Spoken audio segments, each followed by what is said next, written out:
My name is Kat Connor, and I do many things. First of all, I do henna, glitter tattoos, face painting, and body art. I do many other things along those lines for parties, and I also read tarot cards. I read palms, tea leaves, and a few other things as well.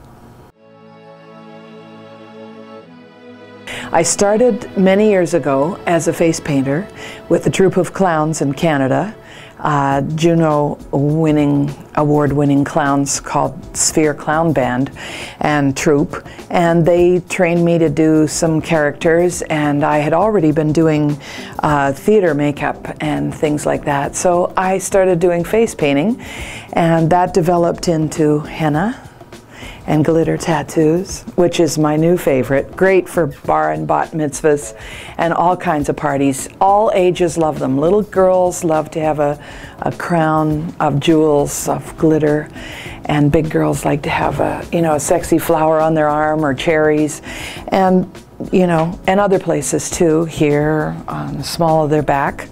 Then I also do tarot card reading, palmistry, and a few other things like tea leaf reading. And all my readings are very positive. I like to be entertaining and fun, but give you a feeling of being lifted so that when you leave, you're excited about your future and what's coming. And let's see, what else do I do? Some crazy characters. One, Campfire Kathy, which I did at the San Diego Zoo for years, and I did last Christmas. Again, I reprised her role. And the Wild Animal Park, the LA Zoo, and a few other fairs in Northern California. And she's kind of an overgrown, nutty Girl Scout, and I teach them about animals and dress them up as animals. Many other characters, like the one and only plus-size mermaid, because I couldn't find a mermaid any smaller than a size 6 anywhere in the US. And I also have Mars, who is a futuristic Star Trek character. And you name it, I'll make the costume and be it. When I was about 5, I used to entertain my mom and her friends. They'd have a cocktail and sit on the porch, and I would entertain them with songs, and I'd write my own jokes and put together costumes. And from there on in, I started singing, in school plays and that kind of thing.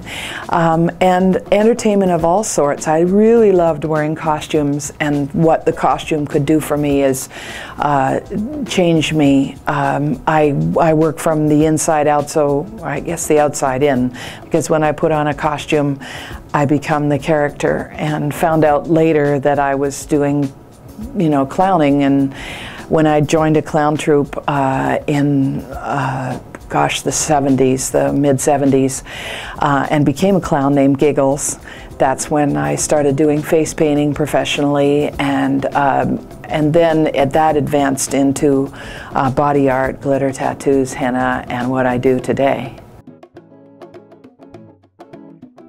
About 35 years ago, a friend of mine gave me a vintage tarot deck, which I still have today, and I started reading cards for myself, sometimes for my friends. I always had my book nearby. And then about 15 years ago, my friend said, I had an event where they needed tarot readers, and she said, "Will you read tarot?" And I said, "Yeah, but I'd just do it for myself." She said, "No, you've been doing it long enough. Do it for the people at the party." And I started doing it, and I fell in love with it because I could see how I could light them up about their fantastic future that they have. We all have a fantastic future, and the cards are a way, and also the palms are a way of finding your way to that, finding out what you need to do, what you need to pay attention to, and what you need to ignore and let go. And those are very important. With palmistry, I also do hydromacy, which is water and dropping colored stones in. The colors have meaning. I do tea leaf reading, and I even had the experience several times of the tea leaves in the cup moving. So I had moving pictures. Does that ever give you goosebumps? Wow. And I saw a fellow who was standing on stage, and there were all these people waving their hands, and I said, when I told him about that, he said, I just came up with a new product, and it's been very well received. I don't know what the product was, but he said it's been a hit, and he was on his way to being a millionaire. And so somehow I saw that in his tea leaves. So I was a believer. How can you not? Several times I've been sent to New York to read bubbles at an event for a soap company. And they wanted me to read the bubbles in a champagne glass, and I would shake them up in a cocktail shaker and pour it in and then read the bubbles. And the first woman who I read that day was one of the executives for the company, and she was dying to know what was going on and how I read the bubbles. And the first thing I saw was Mickey Mouse. And I thought, wow, that's very strange. Although that does lend very well to bubbles. And I said, I don't know what Mickey Mouse is about. She says, well, I was just rewarded a Disney cruise. And that just blew my mind. And everyone's in the room, I must admit. It's a matter of just hooking up with your higher power, your